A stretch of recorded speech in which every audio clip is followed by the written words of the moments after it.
Hey there, good evening everyone. My name is Francois. I want to thank you all for joining us for the 5th episode of the Back to School 2020 vodcast. Tonight we're going to be hearing from administrators, and the first of which is going to be Patricia Trejo, who is the Administrative Program Planner for Hispanic Latino Studies, Palm Beach County. She's going to be discussing ways in which the families within her district have been able to acclimate to this new shift to virtual learning. Driving the conversation tonight, we have Dr. Maria Armstrong, who is the Executive Director of NABSE, and joining alongside Maria, we have Dr. Atiba-Weza, who is the Executive Director of NABSE. Don't forget, if you like what you hear tonight and want to learn more about everything Back to School 2020 from various perspectives, feel free to subscribe below or tune in every Thursday at 7 p.m. We hope you enjoy. Welcome everyone, and good evening. We have an upgrade this week. Atiba, we actually are doing the vodcast. We've been playing around with that name like crazy these last couple of weeks.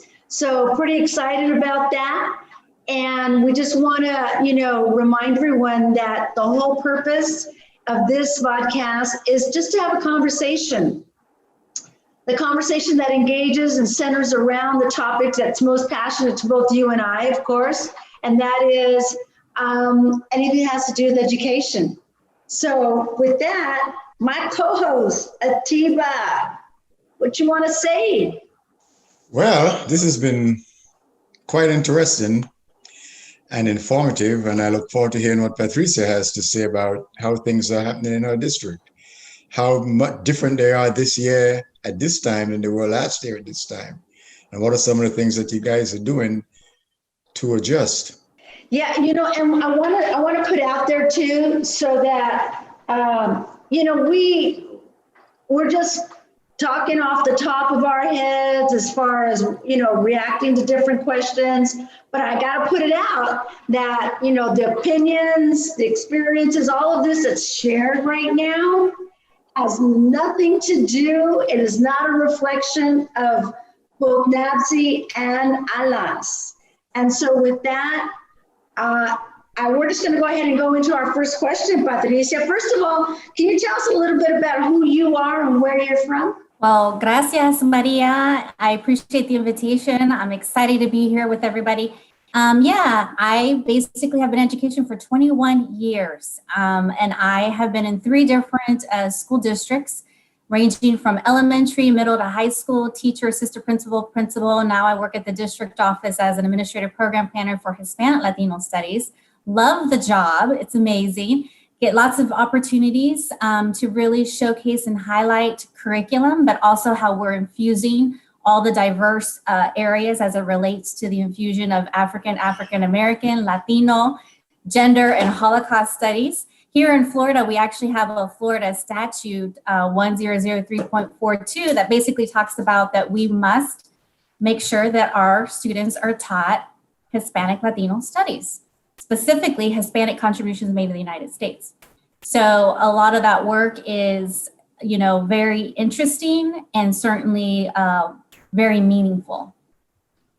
That's so cool. I know that when I was a superintendent not too long ago, probably about a good 4 or 5 years, maybe, I think we took place in California, we actually started to sign on individually as SUPs about wanting to have ethnic studies in school and trying to move toward policy change to make it a graduation requirement.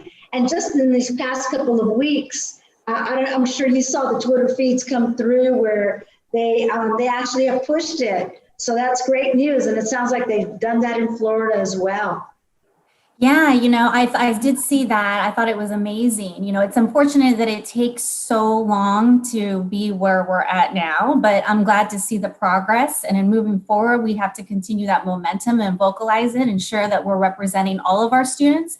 So yeah, I did see that. I applaud and commend everybody, doing that very important, like I said, meaningful work. It has to be very intentional to ensure that all of our kids see themselves, not only in the text, but, reflected within their classroom as it relates to their teachers, right? And the conversations and the visuals and everything. So they have a sense of belonging. And that's all extremely important. I mean, I can tell you with my own daughter, who had experienced being in a dual language program. And when she no longer had that opportunity to continue in that capacity, she was like, Mommy, nobody looks like me. Like, where are the books? Like, she was so used to reading and seeing pictures of little girls that look like her. And she was reading in Spanish. And this, she was only like in 3rd grade. She's in 5th grade now. And she's like, where are the books? So I have to be very mindful of that when I come home with books for my kids, just to make sure that they see themselves in those books. So if I'm experiencing that at home, I can only imagine everybody else, experiencing that at their houses as well. Is this for all students, or is it just for Hispanic students? No, this is for all students. So the Florida statute, it's law. It's relevant to all students. We want to make sure, and I'm glad that you brought that up, because that is important. Of course, we want to make sure that our Hispanic Latino students are having that sense of belonging and feeling empowered and motivated, but we also want to make sure that we're enriching the education of students that are not Hispanic Latino, so that then they get that knowledge that they need to be more culturally sensitive. It's amazing work, I have to say. It is amazing work, and obviously you have seen a lot already been highlighted through the social media and the media and everywhere, under the present time that we're in. So a lot of our educators are really, really ensuring that they're being very intentional and having these conversations in the classroom and being sensitive to it. Is it a graduation requirement offered as an elective? How is it? Well, how does right it fit now, into the overall program? Right. Well, we do have a Latin American history course. So that course is something that's an option for students if they want to take it at the secondary level. But it's not a requirement per se for graduation. So, it's definitely, there's still some work to be done, right? Because we're not where we want to be and where we need to be. But as we move forward, we're definitely getting that momentum going and having those conversations and ensuring that our teachers are getting the professional development. In fact, Maria, I have to say thank you to you and to, Alas, because you were such amazing supporters when I was able to organize and put together a Hispanic Latino Institute. It was our 8th annual institute, and we did it virtually for the first time, of course, because we had to be forced to go in that direction because we couldn't see anyone face to face. And we had up to 6,000 individuals that were participating internationally, not just nationwide, but internationally. And it was all around the history, the Latino culture and history. So it was fascinating to be able to see the participation and the importance of it. And again, not just for the Latino, students, but those that are not as well.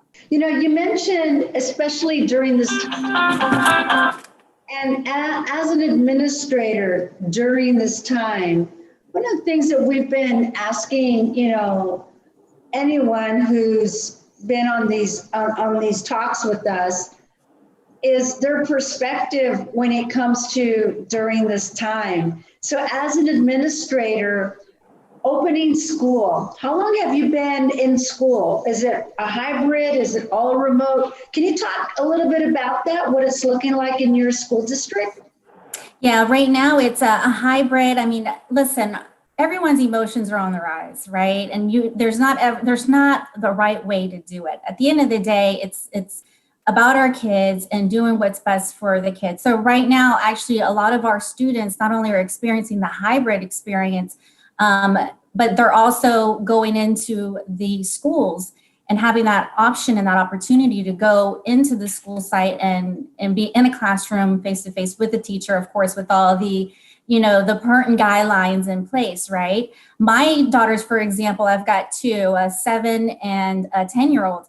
And so they stay home here with me. And not only do they enjoy the experience of being able to still kind of connect with their friends virtually, but at the same time, it's challenging because, my little one especially, one day it will be a great day and the next day she'll have an emotional meltdown, right? And so it's a bit challenging, but yeah, I mean, here the students are having the opportunity to do one or the other. They can either stay home and have that option of engaging virtually or to be in the school setting, being there in person with their teacher. It's very interesting, I have to say, from the perspective of a working mom, because, you know, when you're simultaneously having to maintain your position and then be mom, it's like mom, wife, custodian, cafeteria lady. My kids call me cafeteria lady, you know, every now and again. And when it's lunchtime, it's like, hey, mommy, ¿qué me vas a dar de comer? And I'm like, I'm coming. So it's interesting too, to try to balance and juggle Who that. makes the decision as to whether kids come into school or they stay home and the hybrid model? I'm sorry. You said some kids come to school and some kids stay home. Who make those decisions? Right. The parents have that option. The parents were given an option as to whether to decide if they wanted their child to stay home and continue the remote learning and or to go onto campuses and have the face-to-face. What was kind of the ratio? What did you guys see? How many kids? Was it like a certain grade level that you saw more of than others?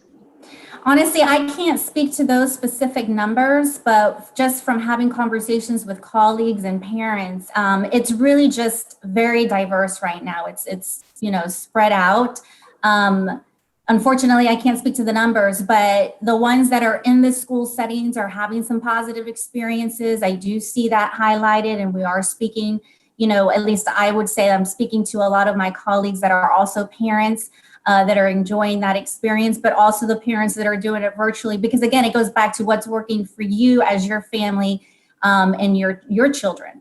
Right. So, you know, the first day was amazing. You know, the kids were excited. Of course, like I said, you know, they have their moments because they have to be on the computer for 8 hours, you know, throughout the day. So it's a lot, it's heavy. But the teachers, I have to say, from my perspective, from what I see, they're doing an amazing job juggling both, teaching kids while they're on the computer, and then they're having to simultaneously teach the kids while they're in the classroom. It's a lot.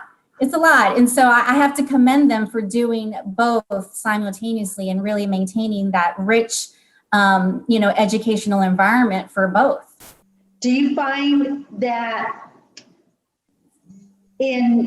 as a working mom now, in being at home with your own daughters, how do you find the schedule split? Is it just as messy as a regular day away at the job? Because if you're at home and you've got to log on your kids, you know, that there's going to be hiccups along the way, right? How have you been able to routinize the day for your kids? Yeah, you know, honestly, Maria, it's been very challenging. I mean, there's been a lot of hiccups, right? And so we're trying to kind of smooth it out, having to set alarms, you know, whether it's in the morning when they wake up to when they're sitting there being interactive with the teacher. The teachers, like I said, do a phenomenal job with giving them some brain breaks. They do the welcoming ritual in the morning. We're all about social emotional learning here in our school district. So they're doing a phenomenal job with doing those welcoming rituals and allowing the kids to talk about themselves. And they love that. And they do a lot of physical, you know, opportunities too. Well, they'll have them get up and just stretch and put on music for them to dance. So they're doing a phenomenal job. But yeah, I mean, as it relates to like an actual consistent schedule, a lot of alarms. So if they have recess and they have a moment away from the computer, it's like, my little one, 7-year-old, she knows how to set her little alarm, put her little timer. She knows when it's going to go off. She's got to get back on the computer. Same thing with the 10-year-old. So it just, again, it has to be, of course, you have to teach your children, because it took a lot up front to kind of teach them how to set an alarm on a phone, what that looked like, you know. And so a lot of those pieces have come together now. But in the very beginning, it was a struggle, and it still is. Like, again, like I said, you know, some days are better than others. When it comes to specifically my position, it is a challenge because I'm a very passionate person and I really care about what I do. And so I am so committed that sometimes I forget that I have little ones at home. They remind me when they're calling me on a little walkie. They even have a walkie. I'll be upstairs, they'll be downstairs, they'll walk me and they'll say, "Mommy, tengo hambre, I'm hungry." You know, so they'll remind me, but it's a challenge. But, you know, again, it just goes back to having a schedule, being consistent, putting the alarms and making sure that, you know, everybody is where they need to be, right? Yeah. At the end of the day, we always make sure to at least take a walk or go outside and get some air because it's just too much. Yeah. As a program administrator, did you have the choice to work from home, or that was something Yes. else? I was going to ask you that, but you know what? We're going to have to wait until the next time we can bring you back, and we'll talk about that. Está bien. De nada, gracias. Okay, thank you very much, Patricia. No, thank you for having me. It was great. Hey there, good evening, everyone. Thank you for joining us tonight. And don't forget, if you like what you hear on this podcast and want to learn more about everything Back to School 2020 from various perspectives, then please feel free to subscribe below or tune in weekly every Thursday at 7 p.m. We look forward to seeing you here next week. Take care.